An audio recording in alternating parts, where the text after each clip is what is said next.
Hi guys, welcome to another episode of Banati Bombers. And today we literally have a guest from like seven seas apart, Carson. Thanks for coming here. I know it's like a little bit short term for you, and we had a little bit trouble starting this, but I appreciated you coming here. And welcome, man. Of So, course. how's been going for you? How's lockdown and this stuff? You might want to introduce yourself first. Yeah, so first to introduce myself. So I'm Carson. I'm from the United States, originally from Wisconsin. Going to college in California now, at University of Southern California, studying computer science, economics. Um, Lover of technology, entrepreneurship, and also a lot of my passion is being outside, camping, rock climbing, things like that too. So, thanks for having me on the podcast. Yeah, you have a variety of things as an hobbies you are exploring right now, and that's pretty cool. And just to give a brief introduction of me, I'm Sanchit. I'm in India, and it's like around 5 a.m. So I have the dedication to work, so it's not like I'm a lazy person. And I do my majors in IT and business. And yeah, I've been a part of a lot of startups. I've been working and have done hell lot of hackathons for a person to do in the last 4 months. So yeah, we are gonna just chat, share about this experience for about it. But before we move on, I want to ask Carson, as you said earlier, you are originally from Wisconsin and now you are living in California. So there is a shift when you live anywhere outside California, especially in LA, and then any outside other LA. So like how the things happen. Like I know it's the LA is not a city. It's a whole different environment and it's a whole different like mindset. So like what changes did it took place? Like how you adapted, how the prices or anything you want to share with like as compared to Wisconsin to LA. Yeah, well, I mean, the first thing that jumps out at you moving from Wisconsin to LA is definitely the weather. I mean, Wisconsin, this time of year, it's probably about -2 degrees outside, Fahrenheit, Fahrenheit. And here it's like beautiful 70 degrees Fahrenheit, sunshine every day. So that's definitely an improvement. But on, yeah, I guess kind of a deeper level. So, LA is a I mean, yeah, it's kind of like you said, it's not really a city. It's just like this sprawling urban jungle that's kind of unified under like a few different ideas, I would say. But I wouldn't say it's so big and it's so spread out that there's so many different areas to it, and every area kind of has its own different vibe, its own different feel. And that's very different from Wisconsin, where things are, I would say, most of the same. You could go from one city to another, and it's mostly the same, and that's just not the case in LA. Yeah, like when I'm hearing about podcast and like listening to different people, whether it's Joe Rogan or Logan Paul on their podcast, listening to this, they portray LA as a very different kind of a vibe. It has a vibe. It's like that's what I get to know from them, and that's what I heard from you. Like it's a very different. It's a urban jungle. That's what they refer to. So I kind of agree with that if that's true. But just for like my information, if I had to go to Wisconsin, it's -2 right now. Where should I go be as a travel destination? Yeah, well, it's not always -2, just this time of year. The summers are Yeah. actually quite nice, but I would say Wisconsin has a lot of really nice outdoor attractions. We're right on Lake Michigan, one of the Great Lakes, so that's gorgeous, especially during the summer. And there's lots of like inland lakes. We have like over 15,000 lakes in the whole state. So typically it's typical summer. Go out to a friend's house on a lake, go out on the boat, water ski, swim, all that kind of stuff. And I would say too that the city of Milwaukee, where I went to high school and kind of grew up, is it's a pretty interesting city in that there's a lot of industry there, but there's also a lot of culture and really like phenomenal food in the city itself. That like I think would surprise most people. Yeah. So then you must follow NBA because like the Bucks are killing it. Yeah, yeah. Yeah, and like the last season, it was like at the end they trembled a bit, but now they are killing it. Yeah, yeah, we got Giannis, Yeah, Giannis freak. yeah, like Giannis is like killing on his own hand. It's like leading the way to the way, and like it's like it's good to see another one, because earlier when I started voting it was like just 2 or 3. I started watching when it was like either Golden State or Cleveland. They were two like the top hot shot, but now like many Dallas is also upcoming. So I really like the way the competitive healthiness it brings to the sport as well as for the viewer like me. So yeah, that's pretty cool. And I just want to ask one thing from high school, because I'm too intrigued after seeing all of this Netflix. Like, how does the prom night happen in high school? Because in India we don't have prom night. So like, how the vibes, how the experience, and what is actually a prom night? Yeah, so I mean, I would say that at my school, prom's a little bit different than a lot of other schools because I went to a smaller school. So typically, you would only go to prom as like a junior or a senior at like a large public high school or something like that. But at my school, you'd have first and second years going as well. So it typically kind of goes down where you start out, you meet up with your date and some other people in your group to take pictures all together and go to a nice dinner, something like that. And then after the dinner, or well, sometimes they don't just eat dinner. Sometimes you just hang out and snacks and stuff. And then usually you go to the actual venue where the dance was. So like for my senior year, the dance was at the Milwaukee Art Museum. So we went there and you do like this big like prom march where everyone who's like takes their date and like gets announced as they come through. And like all the parents and other people sit there, clap, go crazy, that kind of stuff. And so then you go up to the dance, like where the actual venue is, after you get all the introductions out of the way. And then it's kind of just sort of like almost kind of like a club scene, I guess. Like usually most schools have like a DJ or like maybe even a live band.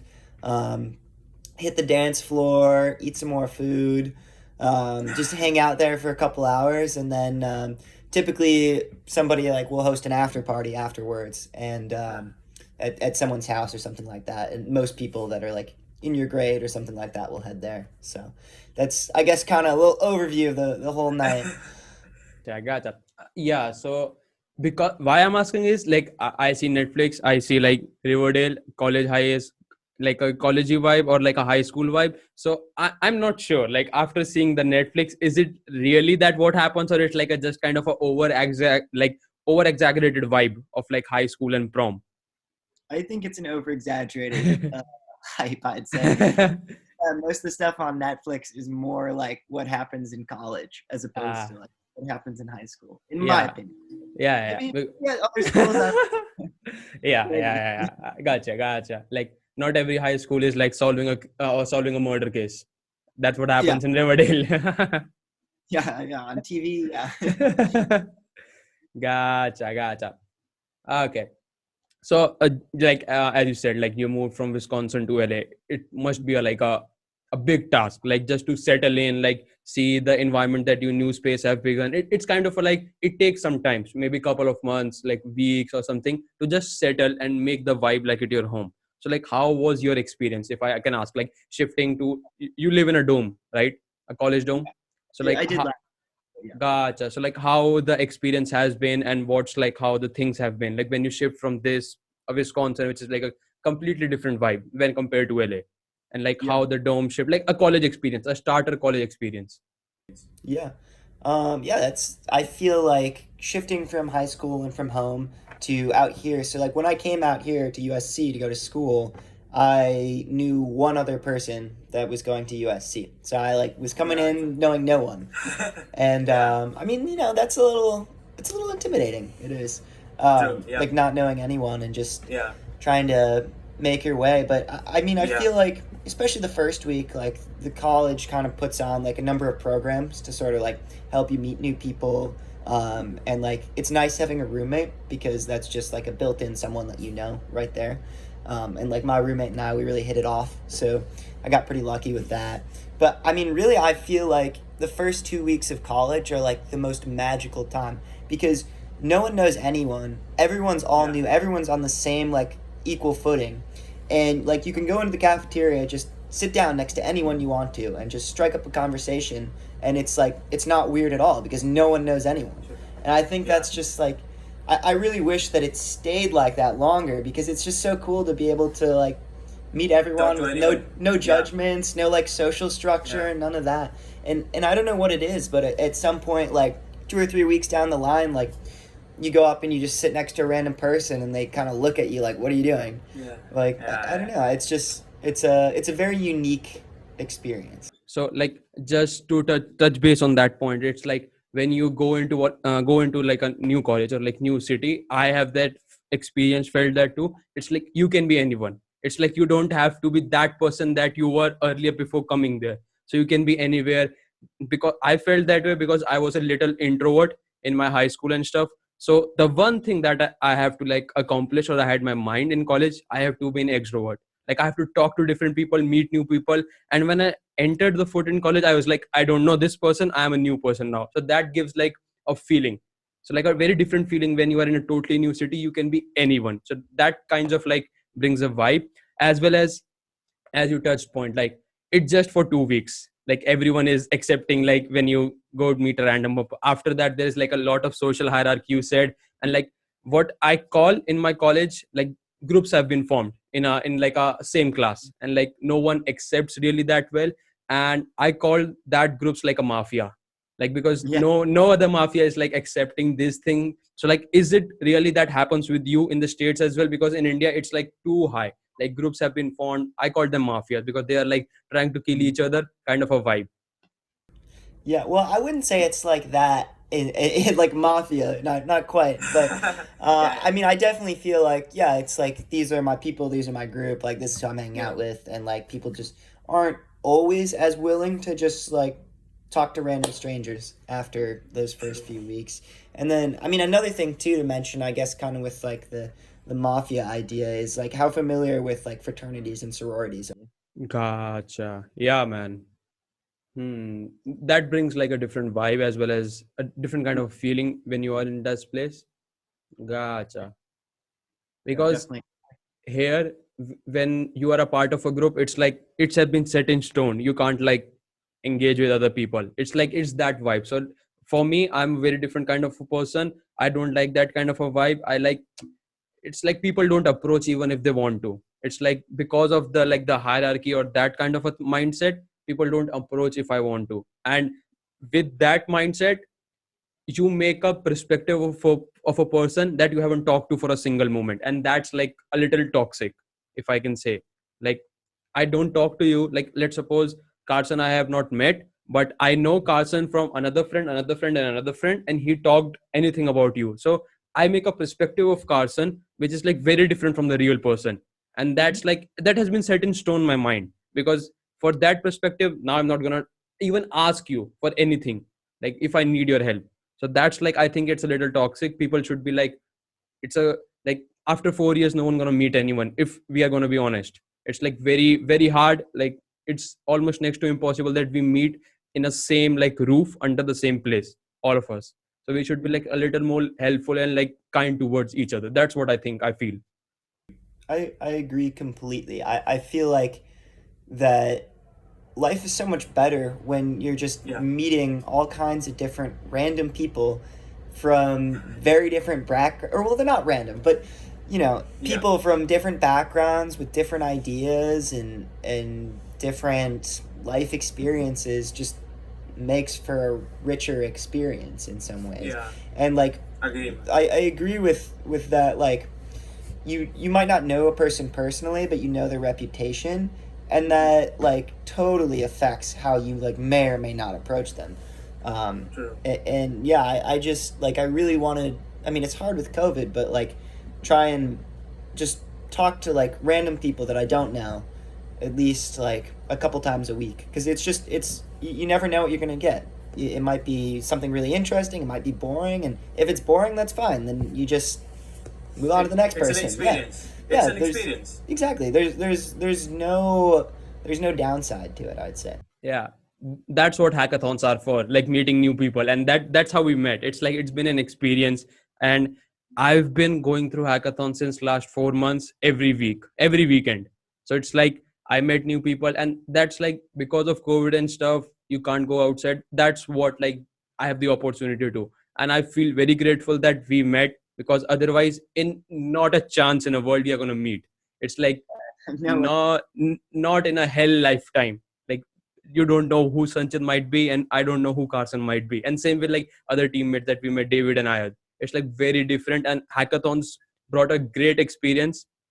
So just to touch base with you, like, hackathons, what are your thoughts? Anything you want to ask me?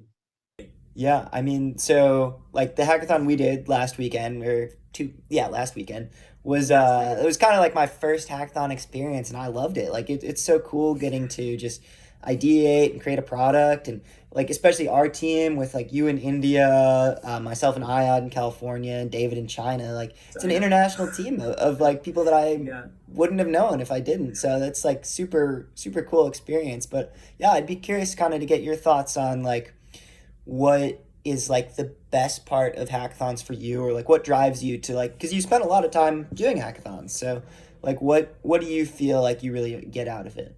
So when I entered into the college, so there was like two buzzwords. It was like, one is like the get an internship, which was like around $2,000. It's a big deal. And another one is the hackathon part. So like people were too hyped, or like the hype was being created for the hackathon things. And I'm that kind of a person that I watch on the sidelines for a long time until I'm gonna go with a bang. It's like I'm that kind of a person. So I've watched the hackathons, how it is, how people do this, how the project, read a lot of blogs, read a lot of on YouTube as well. So I'm that kind of a person. I research a bit entering the field. So I researched for like a year. Until September, I had not participated or registered even for an hackathon. So that was kind of a vibe. But till on September, I thought like it was at max. I've researched a lot. Now it's to like go into the war. And what happened was I went for an hackathon, and it was an international hackathon. What a coincidence. I've been always to an international hackathon, not an Indian one. That's like a coincidence. I live in India, but I don't have been to any Indian hackathon. Just all in international hackathon, meeting all people from various kind of worlds. So, and that was like a blockchain hackathon. And that's how like my blockchain journey started almost an year ago. Blockchain, crypto, this whole kind of a vibe. And similar to like this, like we chat on Slack, made friends, formed a team. It was like a five members team. And you might be like shocked how many team members from all around the world. We had one from India, one from England, one from US, and one from Australia. So it's like you can't meet at same time. It's like it's gonna be 5 a.m. and it's gonna be 2 a.m. So that's kind of a vibe. And it was like it was like a hectic hackathon. It was a month-long hackathon. And I was like, fuck, I'm going to an hackathon, first one, and it's a month-long hackathon. And it's like drained a lot of energy. It took a lot of energy from you because it's like a month long. It's like a college exams. Like you have to submit after a week, after a week, after a week, after a week, a progress kind of a thing. So that's how the whole journey started. We built a product. I was fortunate enough to like, I have professionals, like they were literally industry professionals working in the industry for 5 to 6 years. I was the youngest. Like the age group was around 25 to 28. I was the youngest of them. I was just 18 at that time. So it was an experience for me too. And what a coincidence, I getting won. Like I won the first prize in the hackathon, and the prize, it was so fucking big. It was around 3,000 euros. And in India, if you convert that in rupees, it's like almost 2 months of salaries for a normal average person. So I was like, fuck, I won that prize. Like I would not have ever imagined this kind of money at 18 from winning an hackathon, because we heard like in India, the hackathon prize are at max $200, and winning a 3,000 euro hackathon, it was a crazy experience. Like if you can see my this you can see like the maxathon one. Yeah. This is that was I'm referring to. This is the hackathon that I'm referring to. So I thought, man, and when the money came into the bank account, I screenshot it. Like I screenshot it because it's a memory, man. It was a memory. And then this whole journey started. The best thing I like about hackathon is meeting new people. Like right now, I'm at this stage, I have won like maybe 9 or 10 hackathons. So I don't care about winning right now. I have won a lot. It's not for it gives like a healthy competition. It gives like energy to win, but it's not like one of the major reasons that I participated. The first is like to meet new people. That's one of the top things, to meet new people, because this is an opportunity for me. Like, because most of the hackathons that I went to internationally, they have their college students in there, just like you. Most of USC students, you might meet them. If there is like a slight more than chance that you might them than me, because I'm in India, there is no chance that you might me. So I think as an opportunity to meet new people. So that's how I think that way. And another thing is like, the 2 days on a weekend, it's stressful, I agree, but the thing that you gain from those stress is like amazing. Like, you can talk about that. Like, we went through a lot of stress, I agree. It's been like stressful week, but it was an experience, and you might, like, it's kind of a dopamine when you go through that and then you win. It's a dopamine rush. And like, you can see, like, this is also the hackathon that I won. They give like free swags and stuff, so why not take it? So Yeah. that's how I win. You might want to share yours. Yeah, that's amazing that your first hackathon with like these people from all over the world and you win first prize. That's really Yeah. impressive. But yeah, I completely agree with the part about meeting new people. Is I guess I suppose like when I first initially signed up for the this hackathon that we were in together, like that kind of wasn't my main thought. I was like, oh well, let's just like build something cool and like we'll see where that goes. And I completely agree. Like meeting you, meeting David, Ayad was just it was a lot of fun, and it's look at the opportunities it's already came to. Like I never would have Yep. met you, never would have been on your podcast, never would have Same. done any of those things, and that's to for that to come out of just like a weekend of working on a project, like that's just so much more worthwhile to me than like maybe going out and partying or something. I don't know.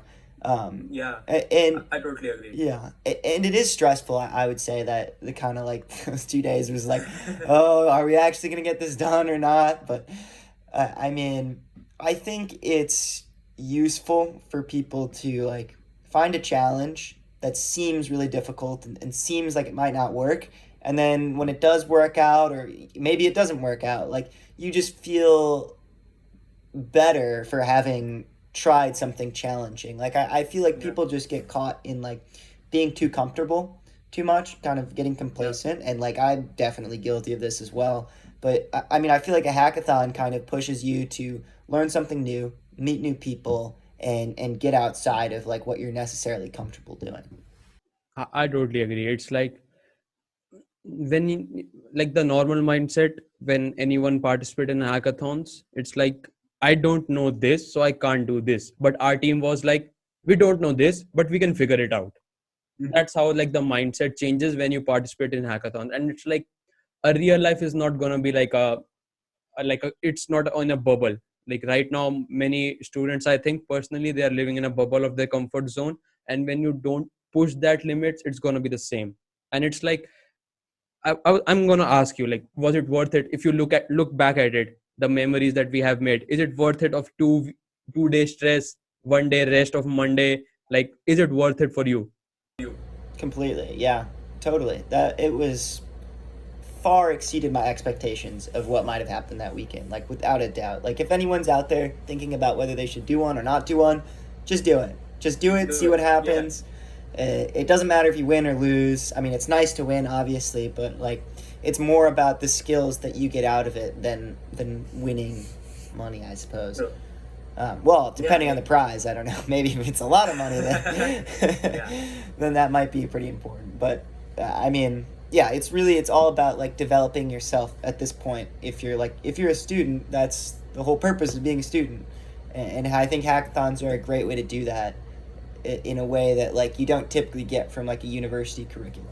True. Like, I really like that point that you mentioned right now. It's like, you are a student, you have to be student. You don't have to be a mature person who can't make mistakes. Like, we just have the college life. After that, it's like, you can't make mistakes in the job or stuff like that. But the college life or the student life is the place where you can make hundreds of mistakes and no one's gonna judge you. Yeah. No one's. Yeah. So I like, I don't know how, because states is like far advanced as compared to India, but I think the mindset is like a little different when I compare to an Indian student and then a person who is living in state. It's like, because of the exposure, because of like the tech and like all of this advancement. I think if if if a person get the right opportunity at the right time, these two things, if you compare to both of the students in India and states, it might be like the state person or the student living in state can get a better hold of it. That's what I think. I don't know about your thoughts on that. Yeah, I'd be curious to hear what exactly do you mean by that? Like, so I guess say like any opportunity, like say an internship or something. Yeah. So like you think like by being like more willing to fail in some ways that Yeah. like it actually helps you succeed more. Like, is that kind Yeah. of what you're? Okay, gotcha. That's my mindset. Because why I said that, because the earlier you fail, it's like a journey. You have to fail now or later. It's like not like no one, everyone gonna fail, everyone gonna lose. They have their moments in like everything is like low in their life.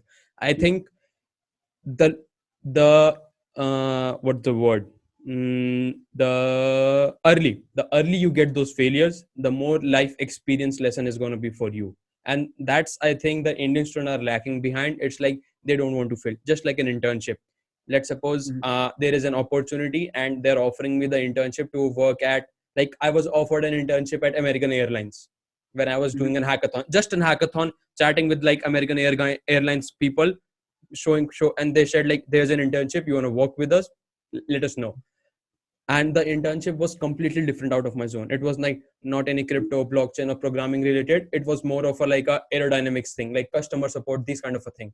So I think because that's an opportunity, like once you get into that, like once you enter that thing, it's like you have leveled up. And I Mhm. think many people are scared because they don't know, like an average Indian student, he doesn't know about like this. If he doesn't know anything, he's gonna quit or he's not gonna try. That's what I think my opinions are. But I think this, the people living in state of the students, they are more eager to learn more with the experience. Like they want to learn through the journey, not like the early start. That's what I feel. You understand what I'm trying to say? Yeah, definitely. I mean, I agree 100% that like you need to fail at things in order to succeed later. And like maybe say you try something and it works out really well. That's amazing. But you learn, I mean, you probably learn more when you fail. But Yeah. you also just like once you kind of realize that like failure, it's not final. Like just because you Yeah. failed at something or like it didn't work out or it didn't go as well as you thought maybe that it could, it doesn't mean that like that's the end all be all. Like there's so many people I feel like out there that like will say in their career like they started out doing this or they started out doing this and they pivoted or they changed, they decided this isn't what I like anymore or this isn't working out. And I feel like you're a better, more well-rounded person because of that. And the other point I want to make too is I feel like especially when you're a student and you're a young person, you don't know what you don't know. Like Yes. there's just things you're not even aware of that like that it could be something important or that like it might be something that you really like take for example our hackathon, the crypto NFT stuff. Before last weekend I'd never heard of an NFT. I was like what? Majority of the team doesn't know this stuff exists. Yeah, and when you don't know something exists, like you don't know all the opportunities that are out there. And like just by being willing to fail, being willing to learn, being willing to put yourself out there, like I feel like most people would be surprised by the return that they get from those kind of things. And it's not like we didn't thought of like pivoting. We set a deadline, like after this we are going to pivot. If we doesn't, like we set a deadline for us, it's like we are holding ourselves responsible for that task. So it kind of like I don't know, it's motivates or it like it brings matures a person on a very completely different level when you take a risk and you are able to pivot in between. Mm-hmm. I agree. I also think that just like knowing that you have the ability to like problem solve and figure out things that you don't know just gives you so much confidence, like personally, about any sort of endeavor that you want to go into. So. I absolutely agree at this point. And just to wrap things up, how, if you want to sum up your hackathon experience, because you are in early stages, as I told you, like it's for like you have went to like couple of hackathons and this was like a second or third forward for you. How the experience, if you want to sum it up in one line? In one line, I would say it's awesome because you get to connect with new people. You get to learn and build something very interesting, and you have the potential to win prizes. And when you put all three of those Yes. together, I think it's like a magical combination. So True. I And just with like I'm gonna compare two things. I'm gonna ask like I'm gonna comparing these two things. From your opinion, you tell me which one is worth it more. So an internship of X amount for 3 months. You have to work 8 hours per day. You can't do anything else. Or the hackathon experience, you can go to different hackathons, participate, and different prizes. The risks are both the same. The prices are both the same. So Mhm. which one would you like consider more? Just from like seeing the perspectives of a student. Yeah, I think it's tough because in some ways, like an internship, like might look better on a resume, might potentially be a springboard to something else further along too. But at the same time, so is a hackathon. And I mean, I feel like, both an internship and a hackathon are you're gonna have problems. You're gonna have things you don't know, and you're gonna have to figure out how to solve them. The thing with the internship is that like you're gonna have tons of people around that know exactly what they're doing, and with the hackathon, you're more like relying on yourself. So, well, I'd say like the risk is greater from the hackathon. I think that the like potential to grow is higher than just like doing an internship. Gotcha. Makes sense. Yeah, I completely agree. And like it's just about the risk taking capability of a person, how much they can uphold the risk. And I'm like a very like I'm the extremist kind of a thing, so I do things that very extreme. So I kind of like that hackathon kind of a vibe because it gives me opportunities. Like I might not do that internship, but I'm getting so much opportunities. Like just I talk like American Airlines internship, so I think that's like a worth to explore, not just to consider or like fully dedicated, but a worthwhile to explore it, don't you think? Definitely. And the other thing too is like it's always going to be the greater the risk, the greater the potential reward. But Yeah. at the same time, like it's riskier, like it's harder to like get to that reward. But if you do get to said reward, like it's higher than the less risky route. Yeah, and I think with those, just as you said, high risk high reward kind of a thing, it's not everyone's cup of tea. It's like everyone have to measure their own potential of risk taking capabilities, and there is not a right or wrong answer in these terms. Many people like uphold themselves like this is right or this is wrong. We have to like, I think because the failures, people are afraid to share them, and the society has been worked that way. Even if you see LinkedIn, there's all success stories, not a failure thing. I think like there's need to be something, people sharing their failures which uphold them. Like it's not a failure, it's a step towards success. That's what I feel. Agree. Yeah, I think that people need to kind of recognize that life is like more of a spectrum as Yeah, opposed to like a street set. Like I totally agree. It's not there's black and white. failure on one side, success on the other side, but everyone's somewhere in the middle. Like it's there's no you're not in one camp only or in the other camp only. Like it's a spectrum, and True. finding your place on it is kind of like the important thing. Yeah, it's everything is not black and white. Everything is like on that Mhm. scale, it's a gray thing. Everything is like I cannot find anything which is either black or white, even if it's right or wrong. But from a perspective, from from your scale it might be wrong, from my scale it might be right, from someone's scale it might be kind of cool. So that's the scale that we have to like agree on. Like everything is on that scale. We have to just, it's all relative to the person that they're thinking. I That's completely. that's what I have to say. And you want to share some ending thoughts before we move on to another thing that we want to talk about? Yeah, sure. Yeah, I would just, I suppose, to sort of wrap it all up and put a nice little bow on it. I would say that, yeah, like there is, at least in my opinion, there is no right or wrong way to do anything. There's simply different ways. And there's things that might be better for you personally or might be worse for you personally, but trying to like lay those down and apply them to everyone is never going to work. So you just have to like, I guess, realize the spectrum and the like, I guess, how would I put it? Um, just sort of like that not having all of the information is just kind of actually the most interesting part about life. Yeah, like if you don't know, if you don't know anything about a certain topic or certain thing, there's a potential that you might never have explored.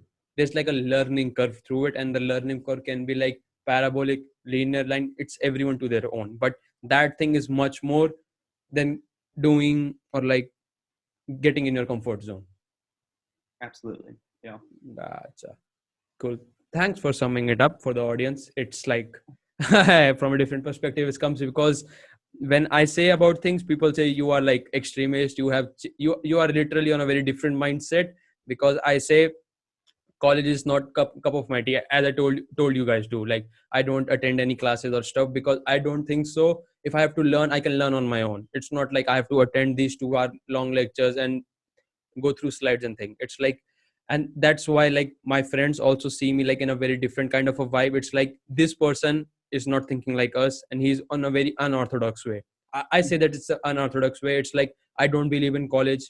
I don't believe in like getting stuff like a kind of a degree. I don't believe in this stuff. Like in India, my friend is doing two mm, he's attending 2 degrees at the same time. He's doing like engineering and IT, same with me, and he is doing some majors in data science too. Like one is a proper offline college, one is a proper online college, and he thinks, I don't know what he thinks, but I think it's like too harsh on him, because if because when everything is right now online, you have the chance to do things at a simultaneously pace. But when things get wrong, everyone has a plan until things don't get wrong. I think so, and we should Yeah. be trained for that. Yeah, I agree completely. I agree completely. And that's coming from me who like goes to a very expensive institution, kind of like done the things that everyone like tells you to do, like can have an internship next summer, things like that. And I don't know, but I just think that like as much as you can get outside of that, while still um, just making sure that you're on track for what you want to do is extremely valuable. Yeah. True. Okay. So yeah, so just to move on and like get all of these things behind now, I think it's time like we talk about like your college experience, because it's all been online.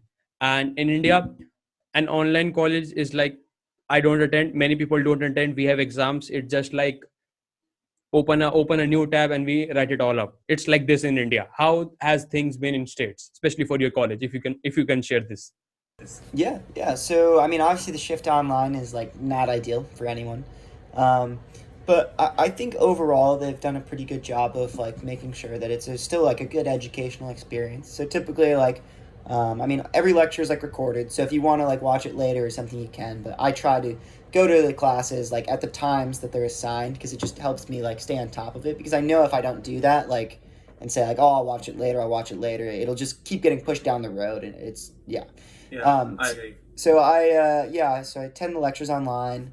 Um, what I would say is that it's much harder to like interact with your classmates and get those kind of experiences, like meeting new people and working on things. It's different and it's hard because it's online and you're just all in like a big Zoom call. And the professor can talk, and the professor can ask other people to talk, which sometimes they're very reluctant to do. But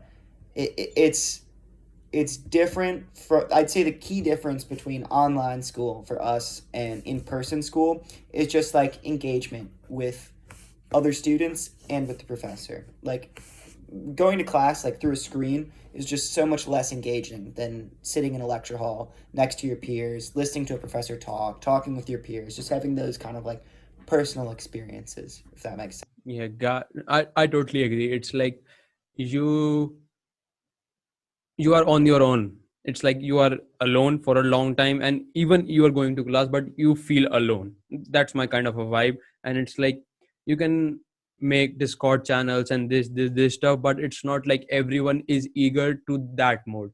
Like most of the people, they are on mute, they are not engaging with the class even if teachers wants to. So it demotivates kind of a thing. But like uh just like let the teacher speak. That's what I feel right now.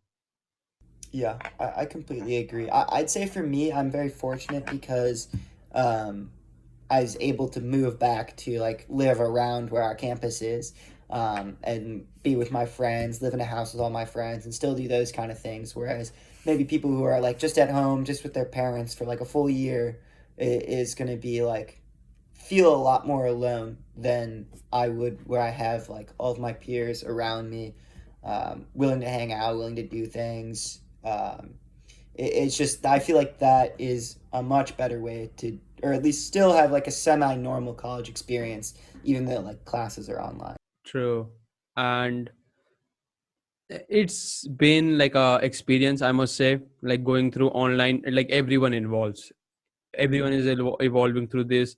uh, uh, I just have to ask one thing before we wrap this up. It's like, from my perspective, because I have to travel like 4 hours just to go to my 2 hours go and 2 hours coming back to home, because I don't live in a dome. I Because it's like 2 hour drive, so I try to communicate like my home. I love this place. I built this studio, so it's like amazing. I love this kind of a vibe. So for me now, I think if it's gonna be online, it's not worth it for me, because I have to travel 4 hours, like just 4 hours, and then the travel hectic, and then like 2 hours you are wasting on college. Like when you go through college, it's like kind of a wasting. And I think 6 hours wasting my time, it's not waste, but it's not like proper productive work. That's what I think. I want to get your thoughts on that. It's like 6 hours, if I do this, I can do many more things in those 6 hours. So I don't feel like my value of time is being appreciated at those times. Yeah, I would agree with that. I'd say one thing about like going to online school through the pandemic is like I feel like I have more time because I don't have to physically go places.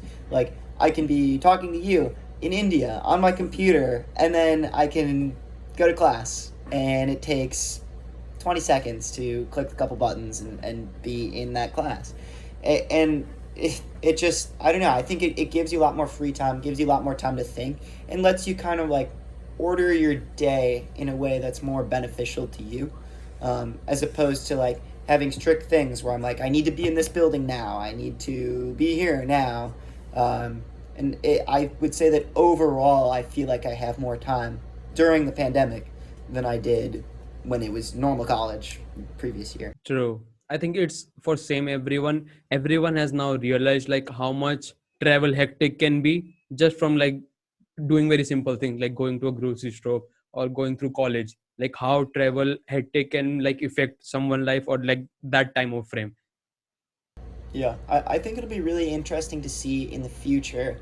Once we're past the pandemic, vaccines fully distributed, things like that, like to what degree will we still keep certain things online because we found that, well, maybe it's actually better that way, um, as Yeah. opposed to just going back to exactly how it was. I don't think it will be Yeah. the same, but I'll be really interested to see like what degree sort of the online aspect of things will stay. Yeah, I completely, I'm also eager to that, because for a person like me, it's very beneficial. It's like I can do this on my home, I can do this remotely, and I'm a big supporter of like remote work and stuff, because it's bring opportunities for a person like me that lives in India to work with people all across the world. So it expands my horizon of like mindset as well as these things. Absolutely. Yeah, I agree. I 100% agree with remote work. Like I feel like it's kind of liberating for people not to have to like Yeah.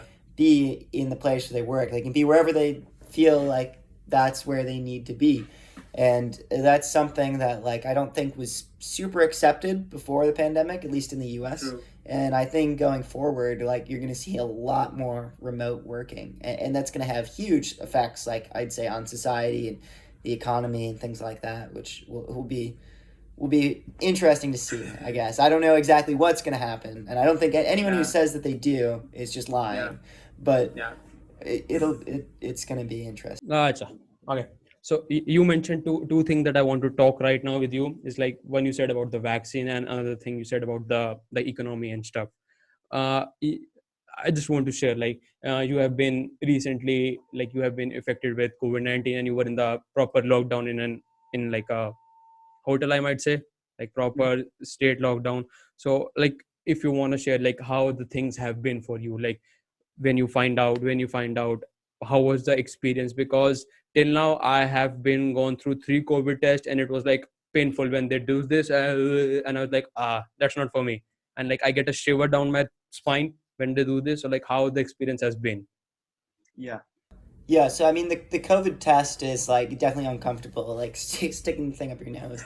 But yeah, so yeah, for our listeners, like I had COVID about a week ago now. I had COVID while we were doing this hackathon, and yeah, so when I found out, I left the house that I normally live at. And university provides, they own like a hotel, and they basically are putting all the people who are infected with COVID into the hotel, and so you're just kind of locked in the room for 10 days, and they deliver food to you and that kind of stuff, and it's nice because it's at no cost to the students. But it's I mean, it's tough being like just locked in one room for that long and not being able to go outside, not being able to really like walk around fully. Things like that is really tough. But as far as the COVID side, I would say that I was definitely lucky in that I was pretty much asymptomatic. I had a little bit of a cough like before I went to the hotel, but after I tested positive and went to the hotel, I had no symptoms. So definitely very fortunate on that route. But yeah, I mean, I'd say that the quarantine time was like the time like it was weird because it seemed like it went really fast, but at the same time, like every individual moment seemed like it was taking like a really long time because I'm just like stuck in a room. So I guess there's kind of like a weird duality there, but yeah. Yeah.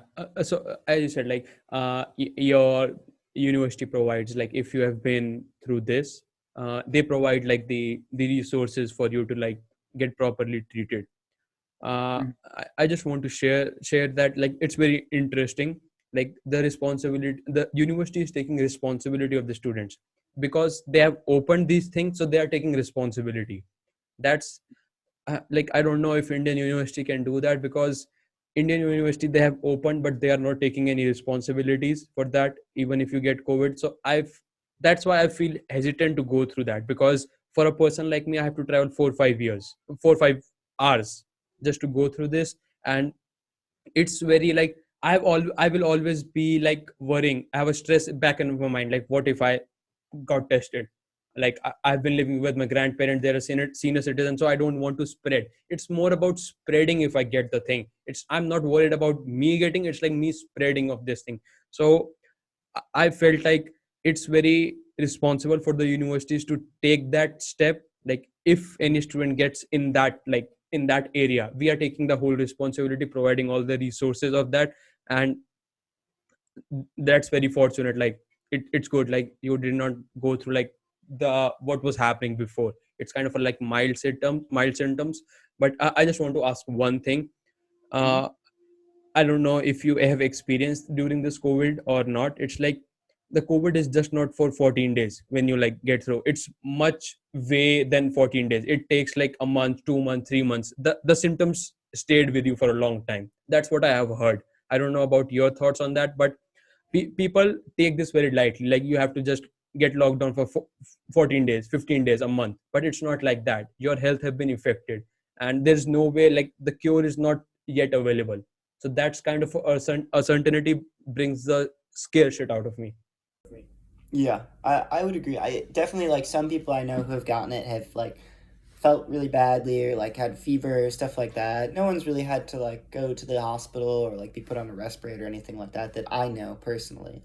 But they've definitely said like even after they're released and they're not infectious anymore, like it just their car it's harder to breathe, like their taste and their smell are just like not the same. For me, I fortunately have not really had any problems with that. I mean, I went for a pretty long run the other day and felt like maybe a little bit worse off, but not. I'd say probably worse off because I hadn't been running for those 10 days, just been sitting in a hotel room, as opposed to something from the actual disease. Um, so definitely, like, I mean, I'm sure I'm probably not like representative of necessarily every case, but for me it was Yeah. quite mild. But other people, obviously, it's a very serious illness. True. Like, and especially in India, people are taking this very lightly. I Mhm. don't know why. Because in India, it's like a lot of misinformation have been spread. Mhm. Like, do this, do this, do this. Like those WhatsApp messages that do this, you get this, do this. It's like kind of a thing that's like once a rumor was spreading, yeah, like drink warm water, COVID-19 will be like gone. That's what like the rumors have been spreading in India. So a lot of misinformation that the people who are not educated are not willing enough to put in the like work to actually read through things. That's bring like the harm to the society. That's what I think. Yeah, yeah, I would agree that, like, I mean, yeah, well, what, like, when the pandemic, I suppose, first started, like, how did India respond? Like, So What did it look like for you yeah. guys? So in India, the lockdown started, or like everything started a year back, literally a year back, like March, starting of March. So we have a festival called Holi, HOLI. It's like festival of colors. So like color. If you look it up, you will find up, and it's like we came back to her home to celebrate that during the weekend. And it's like it's become a joke, like we came back for that festival and we never went back to college. It's like since then the college has not opened. So the earlier the lockdown was 21 days strict lockdown, like you can't go outside, just essentials, literally essentials. And you can't do, like everything was shut down till April start. Then we had another lockdown, not that kind of a vibe but similar to that vibe. It's like if it was level 10, it's like level 9.5. But then lockdown it, the first one was lockdown 1, then lockdown 2, then lockdown 3. So we kind of named it like the iPhone series, lockdown 3.0. So it's kind of funny when you read on that newspaper, it's like unlock 3.0 directions, new rules. So that's what the headline said. But I would say India, in the very early start, in the very like when we did the thing till May, we handle it on a very quite good level as compared to other countries. Like when you compare to states and Europe, we handled it pretty well. But after that it's kind of a fall. Like people are not wearing masks. If like not at all, people are not wearing masks, people are traveling, commuting. I think it's just me, like I feel like a little over exaggerating things. It's like I feel scared the shit out of me, because if I'm in these places, what if I might get COVID? It's like the COVID has not went. It's like you can still get COVID. It's not like this. But overall, now the vaccine is still not rolled out for senior citizen. My grandparents are like 86. My grandpa is 86. He has still not gotten any vaccine. Mhm. So you can say like we say like we have distributed this vaccine, but he's 86. I think he's one of the top. If you categorize things, he's one of that person who should get that vaccine. Yeah, So absolutely. that's what I'm worrying. And even the healthcare professionals don't feel confident to take the vaccine because of like the proper testing, these kind of like, I feel like the vaccine was made in a rush. I might be wrong. I'm not that smart enough to judge these things. But I think the because we have like 5 variant of vaccine in India. Yeah. So like which variant works, which variant does not work. And when you read these articles, there was a article in newspaper. It's like the vaccine was called Cova vaccine, if I'm correct, Covaccine, something along those lines. And it especially highlighted that these vaccines should not be given to any pregnant woman. It might harm them. So what? You did not test these things in India. It's like 1.4 billion. We have this much of population. So like it's kind of worry when this is takening right now. And I see the situation right now. If I go outside, it's 6 a.m. in the morning. The people had not wearing masks. They go to walks and stuff, and they are this close, like this close. A person might be just in this area. So Mhm. I feel right now, and people have making a joke out of this. Memes have been making. I feel like right now India is not taking very these things very considerably. Just a sec, I'm gonna do this.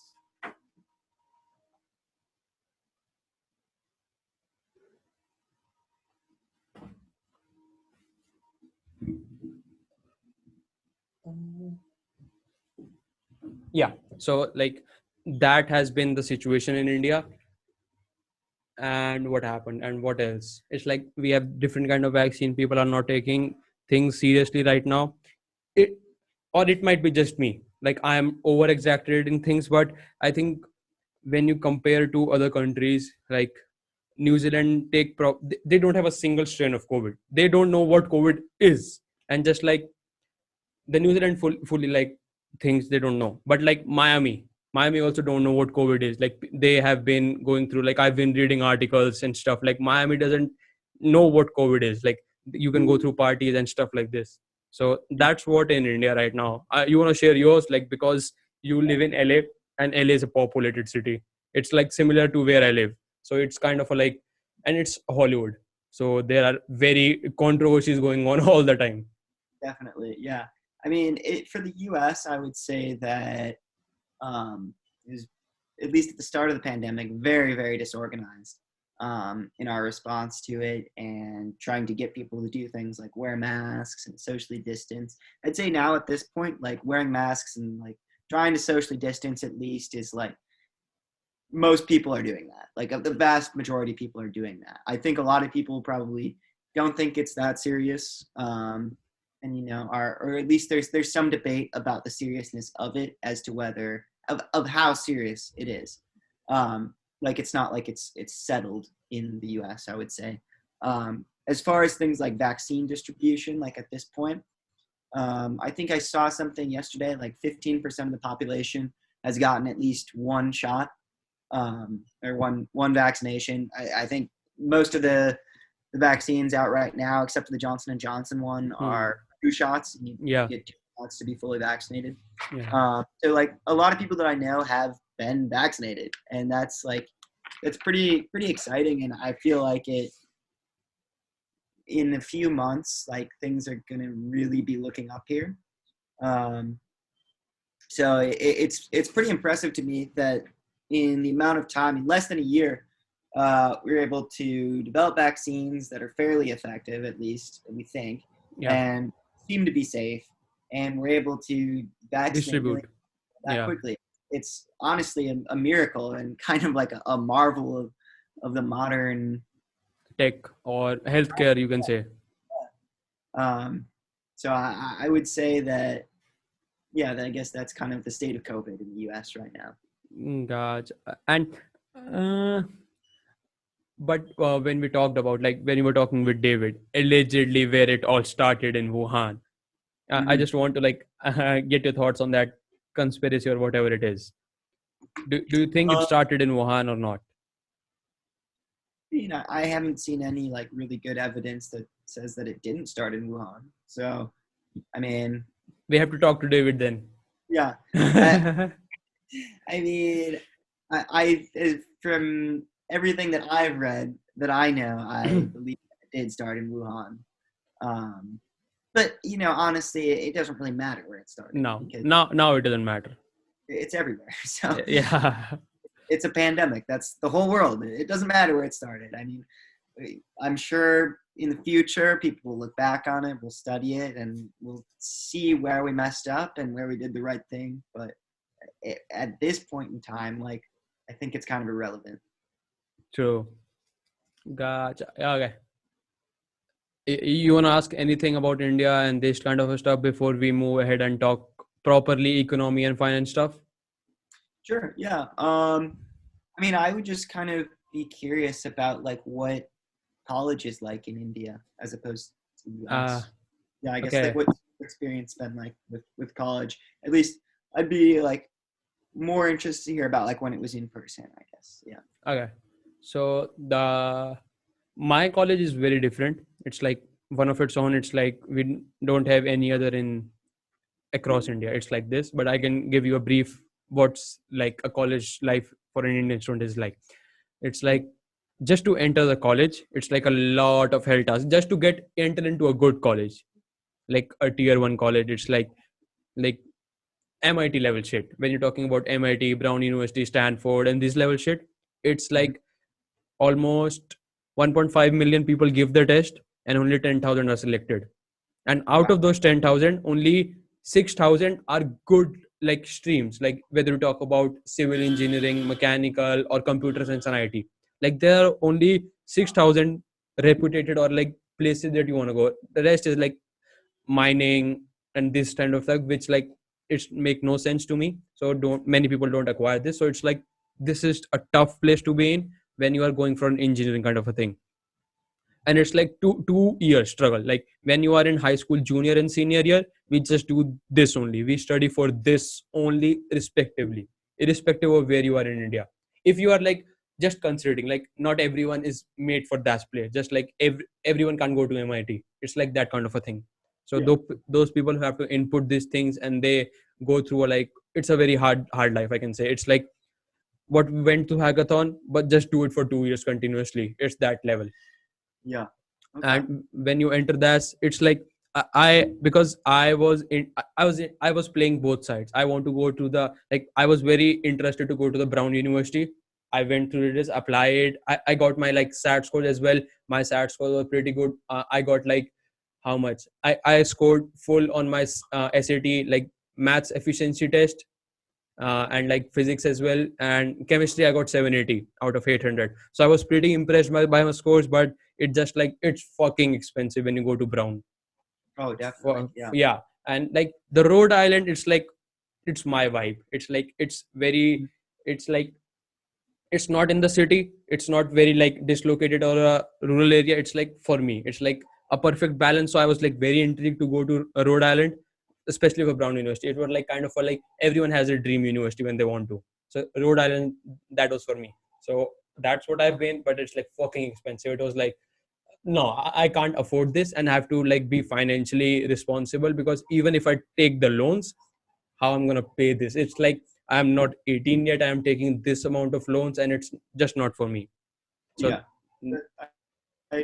Yeah. It's absurdly expensive to go to college in the U.S. and Yeah. or well, at least for like top level schools like Yeah. Brown.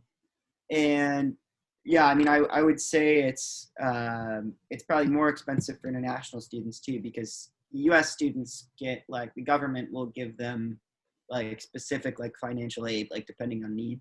Whereas for the international students, I think there's actually a law against the government like paying extra money. It's very hard. It's very hard to get through scholarships and stuff.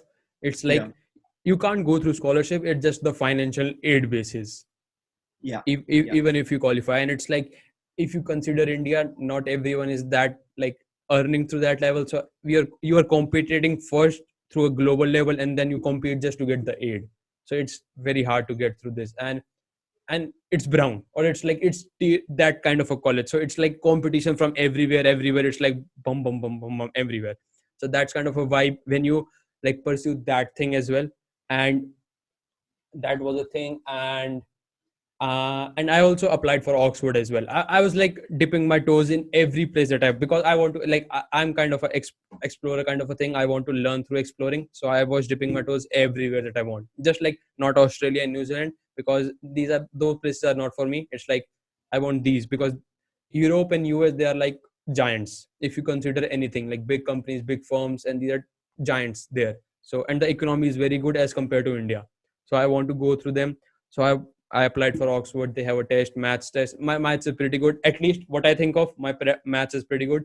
So I applied to this. Then in Europe, it's no scholarship, no financial aid. It's nothing. You have to pay full.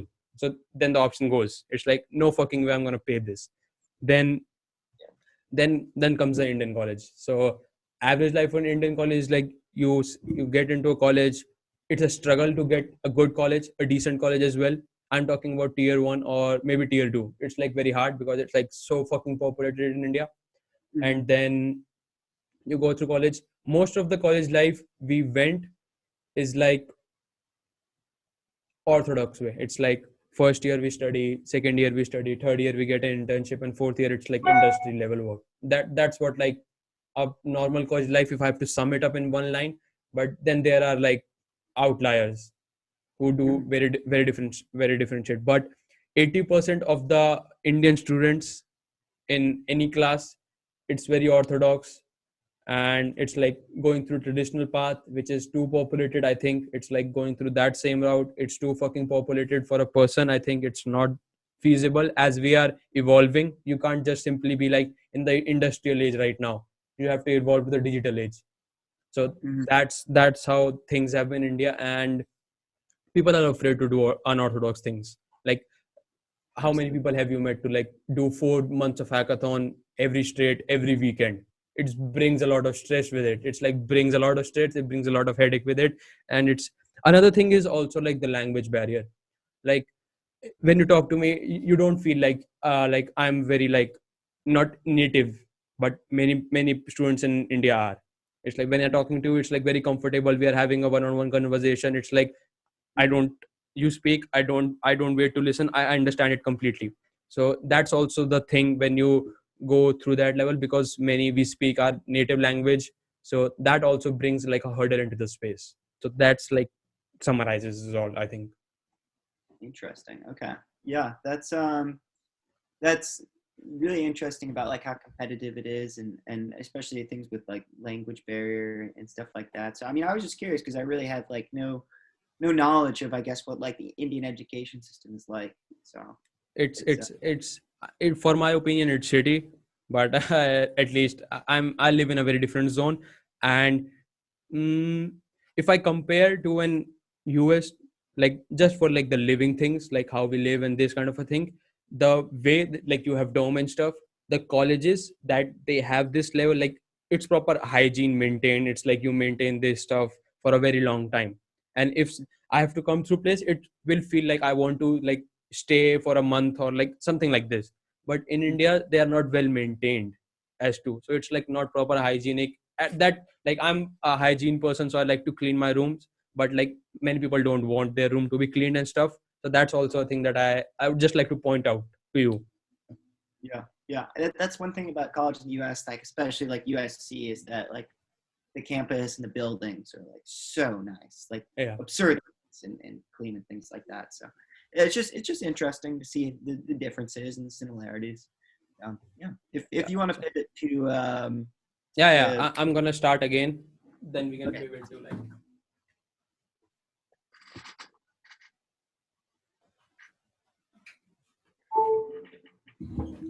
Okay, so that's how like the college experience have been. And another thing is like teachers are not interested. Like if there is like two different kind of a vibe. It's like students want to go to public schools, public colleges, not schools, public colleges, but students want to go to private high schools. You do you understand what I'm saying? They want to go to private high schools, but they want to go to public college after that. Why? Because how do I say this? uh, the because public colleges are way cheap and they have the reputation.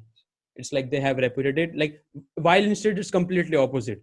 It's like private, it's like proper privatized. When you talk about MIT, Stanford, or any college, UCLA, you talk about USC, it's like proper privatized. And another thing is like everything related to public, teacher don't want to teach. They're lazy as hell, lazy, they want to teach. That's what I think. Gotcha. Like they Yeah. don't put that input when you compare to a private college. Gotcha. Yeah. Yeah. I mean, yeah, that's one thing I feel like very fortunate at USC is that like all the professors like really want to teach, really want to be there, really care for the students and things like that. So I definitely feel lucky that that's the case. It's very different. It's like teachers really want to teach the student. They want to portray or like pass on the information or these the skills they have. It's very Mhm. different when you compare these two things from my perspective. Like I'm Mhm. a very different person, so like if you talk to someone else, you might have different opinions, but that's what I think. Mhm. But Gotcha. let's pivot and talk about like wrap things up in here. And I just want to wrap things up before asking a question about college. So uh, in dome, like how many like students do you have in a normal class? Like you are studying like computer science, how many average students in a class? Yeah, I would say I mean it depends on the class. Some are bigger than others, but probably like 30 to 40. Gotcha. So it's I thought it was like 100, 200 at a time. It depends. Some classes are that big, but a lot are smaller too. So I would say that the computer science classes are bigger than most of the other classes at USC. Okay, And cool. And how often do you have dome parties? Like I see in movies a lot. I don't know it really happens. It's like every other fucking day. It's like ping pong ball with beer pong. Yeah, Yeah, yeah. yeah. There's There's always always something something going going on. on. Like Like honestly, honestly, there's there's like every well, Monday Monday through through Wednesday, Wednesday, no no one one is is really really partying. partying, but Thursdays are a big night for it, and then obviously like Friday, Saturday, people typically party. But I would say, I mean, it just depends on the person, but most people I would say don't like do it every night or something like that. Maybe like once or twice a week, which is still a lot, but um, there's definitely like a big partying lifestyle, especially at USC, I would say. And just we are pivoting from like college life to like a personal finance thing. So how much is it that like give me general numbers if you can, if you don't want to share yours, like how much does it cost to be living in LA with a USC student? How much it costs, like general tuition fees, like how do you cost, like how much do you like actually spend in a month with these utensils and this kind of a stuff?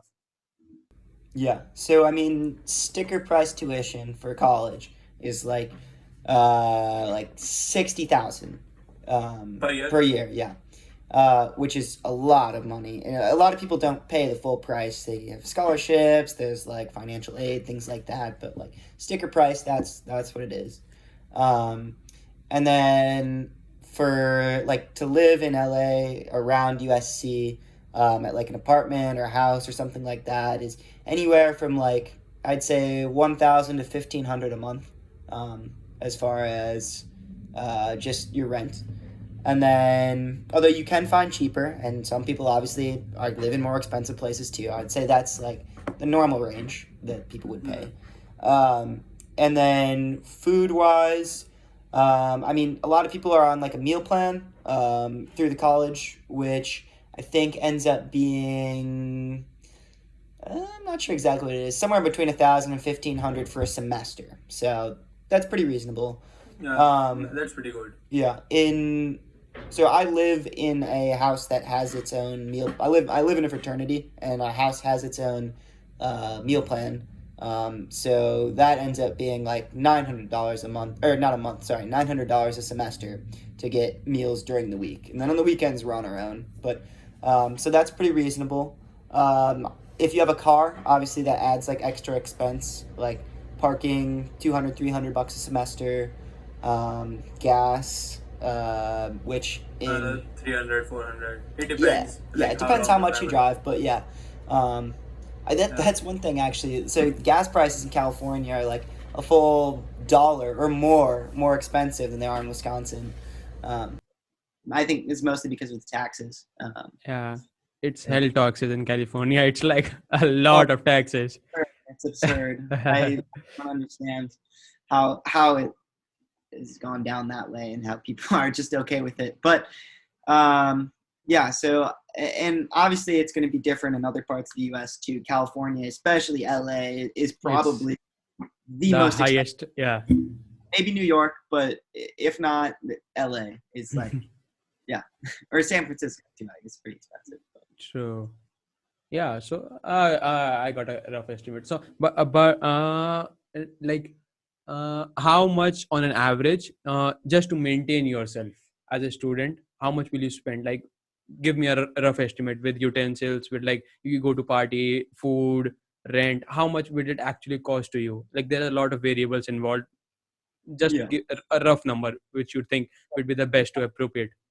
depends on the week, but I mean, like in extraneous expenses, like after like rent Hmm. and food and things like, or my meal plan, I guess you could Hmm. say. I'd say I probably spend like $150 a week. Just depends on where we're going. Like transportation, Hmm. um, parties can get expensive. Like buying things. Drinks are hell expensive in LA. It's like $15 a drink. Just this one. Yeah, yeah. Drinks are well. You can get drinks for pretty cheap some places if you know where to go. But yeah, I mean, like going out to restaurants, like to eat like that. If you do that like once or twice a week, like and stuff adds up. Stuff adds up. Yeah, that like I always recommend my friend to go in the happy hour in India if it happens, because that brings like it cost your cost to like literally half. if you go Yeah. into non-happy hours. Yeah, happy hour, half price drinks. That's Gotcha. Okay. So around 150 to 200 depends on the week. It can be higher, yeah, lower. less. Got. I probably wouldn't be. Well, I wouldn't spend more than that. I'm sure some people might, but Yeah. Okay. So I just want to share with me, like I am a frugal person. Like I don't want to call cheap. Like it brings a bad vibe. I call myself a frugal. It's like it's very different because of currency transition. But I try to spend in a month. It's like $100 at max. That's my limit. But it's like different because of currency and thing. But that's my limit, and I try to go through limit. It's like $100 with food, everything. Like I have to party or like go. So, like sometimes you don't in a mood to like eat the food that you have. Sometimes you need that McDonald's $1 yeah, thing. You need that. So like for me, it's like $100 a month. But I try to like cap that things. Like it's like $40, $30 to $35 a week that I try to cap it and try to record it. Like I have a planner. If give me a sec, I'm gonna share like how I record things. yeah. So like I have a journal kind of a thing which I do, and like this is my, if you can see this. Mm-hmm. So like I do like my things as well as like the proper finances and stuff, like how much I spent in a monthly. Uh-huh. So I try to record this. So like I feel like responsible for all of the things that I do. It's not Mm-hmm. like I'm spending this. But how do you track your expense if you even do so, like investing or this kind of a thing? Yeah. Well, so typically, like just through like the online banking app that like Nate, my which one you use? it's a bank called Associated Bank. They're not like a huge bank. They're kind of like a Midwest bank based out of Wisconsin. Hmm. So like they have like super easy like online banking. I can check my balance, can transfer funds, and see how much I've spent like over time, things like that. Um, Gotcha. I don't like particularly use like another app. Like I know there's lots of apps out there that Yeah. people use sort of I, like I keep I track. would recommend mint.com. It's Yeah, good. gotcha. Yeah, I'll definitely have to check that out.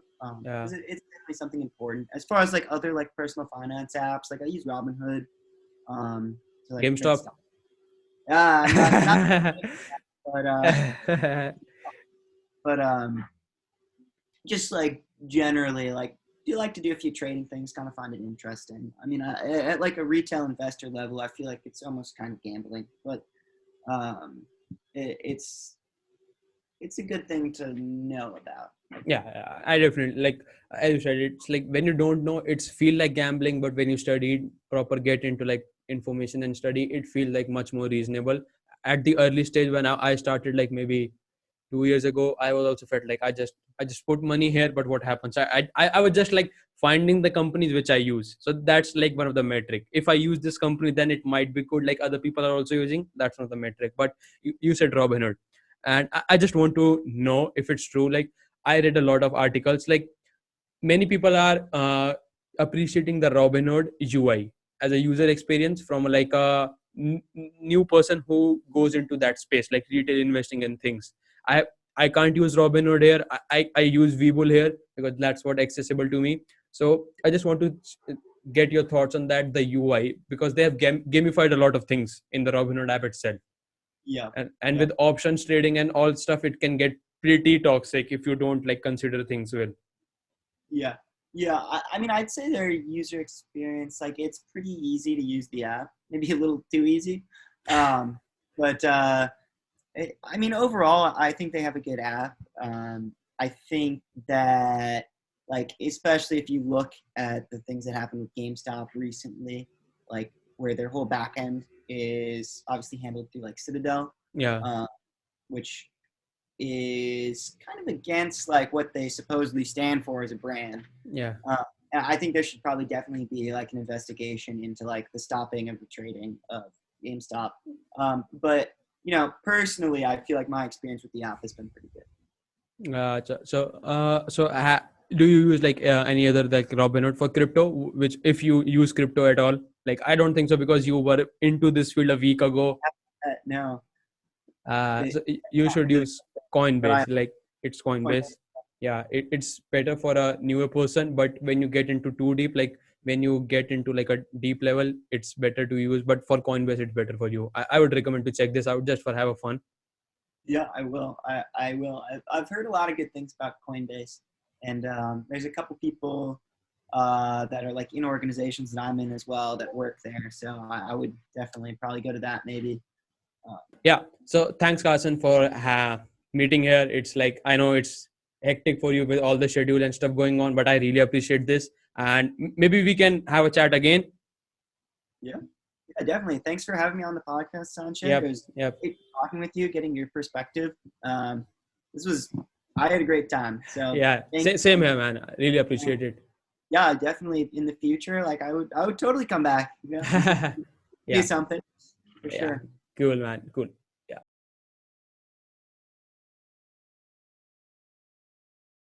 You don't have any issues recording this and then uploading to YouTube. Cool. No, yeah, that's fine. Yeah. Just some legal perspective I have to ask. Yeah. I give you my permission. Yeah. Cool.